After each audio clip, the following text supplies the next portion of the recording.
प्रक्षेपण मुंबई पोलीस काल बृहन्मुंबईतील निर्मल नगर पोलीस ठाण्याच्या हद्दीमध्ये माजी राज्यमंत्री श्रीयुत बाबा सिद्दीकी यांच्यावर त्यांच्या मुलाच्या कार्यालयाच्या जवळ गोळीबार झाल्याची घटना घडली होती।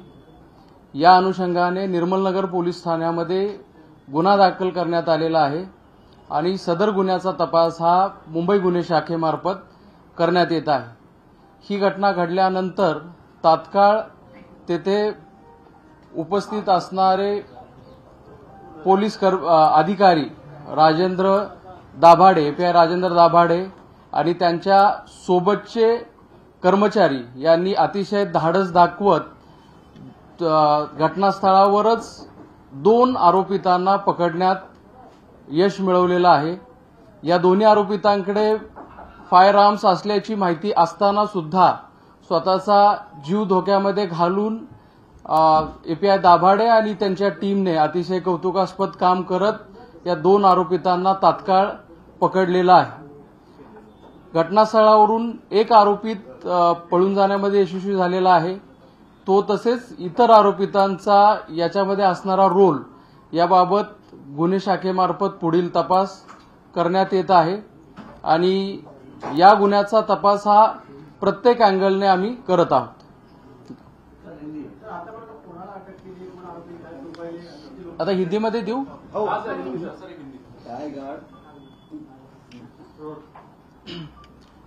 कल शाम 9 से 9:30 बजे के बीच में एक्स स्टेट मिनिस्टर श्री बाबा सिद्दीकी ये उनके ही बेटे के ऑफिस के बाहर जब आए तो उसी वक्त उन पर गोलीबारी की एक घटना निर्मल नगर पुलिस स्टेशन के एरिया में हुई है। इस घटना के बारे में निर्मल नगर पुलिस स्टेशन में ऑफिस दर्ज किया गया है और तुरंत ही इसका इन्वेस्टिगेशन क्राइम ब्रांच को सौंपा गया है। इस घटना के तुरंत बाद जो भी पुलिस वहां पे मौके पे मौजूद थी, इसमें निर्मल नगर पुलिस स्टेशन के एपीआई दाभाडे और उनके साथ के अधिकारी और कर्मचारियों ने बहुत ही बड़ा साहस दिखाते हुए इमीडिएटली एक्शन लेते हुए 2 एक्यूज को स्पॉट पे ही पकड़ने में सफलता उनको मिली है और इस ऑफेंस का भी इन्वेस्टिगेशन क्राइम ब्रांच की तरफ से हर एक एंगल से किया जा रहा है। सर बरामद क्या हुआ है? आरोपी के पास से बरामद क्या हुआ है? ये कहा जा रहा है कि 2 पिस्टल बरामद हुई है और दोनों की उम्र को लेकर भी एक आरोपी की उम्र को लेकर भी सवाल कोर्ट में खड़े हुए, क्या मामला है? एक्यूज के पास से 2 पिस्टल और 28 राउंड्स हमने बरामद किए हैं और एक्यूज की कस्टडी जो है 21 तारीख तक हमें मिली है।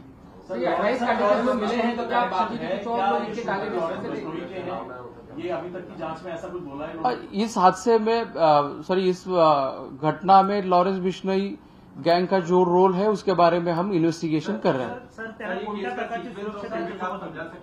एग्जैक्टली हुआ क्या था वहाँ पर? बाबा सिद्दीकी क्या वहाँ पर कोई इवेंट अटेंड करने गए थे, उसके बाद वो अपने बेटे के दफ्तर की तरफ जा रहे थे, उस दौरान उन पर फायरिंग हुई है? गरबा का कोई इवेंट अटेंड करने गए थे? ये थोड़ा सा सीक्वेंस ऑफ इवेंट आप बता देंगे तो? इसकी डिटेल्स हम आप सभी को बाद में दे देंगे, लेकिन घटना नटशेल में मैं बता देता हूं कि जब वो उनके बेटे के ऑफिस से के बाहर आए और कहीं जा रहे थे, उसी वक्त ये फायरिंग हुई है। हमलावर जो थे वो 3 थे, उसमें से 2 हमलावरों को तुरंत ही पकड़ने में हमारी मुंबई पुलिस के ऑफिसर्स और कर्मचारियों को सफलता मिली है। बाबा सिद्दीकी को सिक्योरिटी थी? बाबा सिद्दीकी को सिक्योरिटी थी सर? क्या?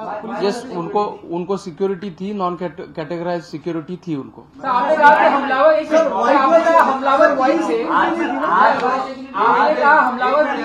एक बोलिए प्लीज। आपने कहा कि हमला का जो प्रोटेक्शन होता है वो था उनको, या Y+ कैटेगरी की सिक्योरिटी बताया जा रहा है? जैसे कि मैंने कहा, उनको कैटेगराइज प्रोटेक्शन नहीं था, लेकिन 3 लोग उनके प्रोटेक्शन के लिए दिए गए थे। सर आपने कहा प्लस सुरक्षा होती की नव्हती, नेमकी कुठली सुरक्षा? कॅटेगराइज सुरक्षा नव्हती, जसं आता मी क्लिअर केलं तसंच कॅटेगराइज सुरक्षा नव्हती, परंतु आमचे 3 कर्मचारी त्यांच्या सुरक्षेकरता तैनात होते. नलावड़े साहब, आपने कहा कि सर प्लीज ये सवाल इम्पोर्टेंट ले लीजिए. एक पोलीस कर्मचारी टाइम ऑफ इन्सिडेंटच्या वेळेला तिथे हजर होते. सर, आपने कहा कि 3 हमलावर थे, लेकिन पाहिजे आरोपी 2 बताए गए हैं. चौथा शख्स कौन है? नहीं, उसका क्या रोल है? घटनास्थळावर ज्यांनी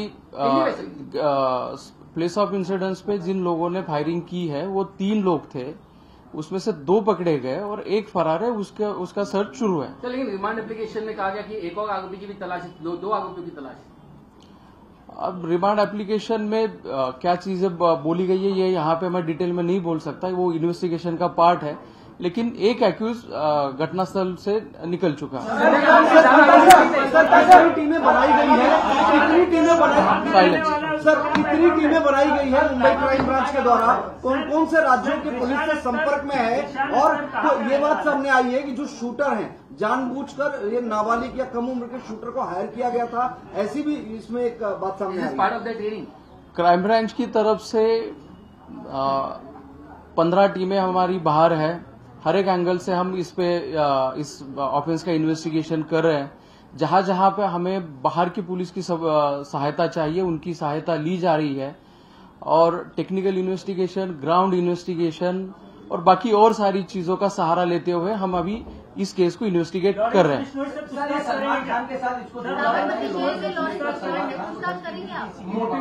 जैसे कि आप अभी बोल रहे हैं कि लॉरेंस बिश्नोई या फिर सलमान खान या फिर और भी कोई एंगल होगा, तो इन सभी एंगल से हम जांच कर रहे हैं.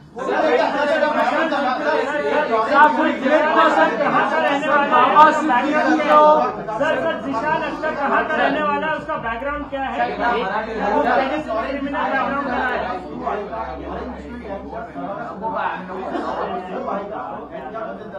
आम्ही सगळेच अँगल, जसं मी आता सांगितलं की लॉरेन्स बिश्नोई गँग असो किंवा इतर जे अँगल्स तुम्ही तुमच्या प्रश्नांमध्ये आता बोललात, या सगळ्या अँगलबद्दल आमच्या टीम्सकडून तपास केला जातो. बाबा सिद्दीकी ने कोई थ्रेट था सर? किसी थ्रेट का? लॉरेंस बिश्नोई ने क्लेम किया, क्या वो सही है? उसको कुछ वेरिफिकेशन मिला है?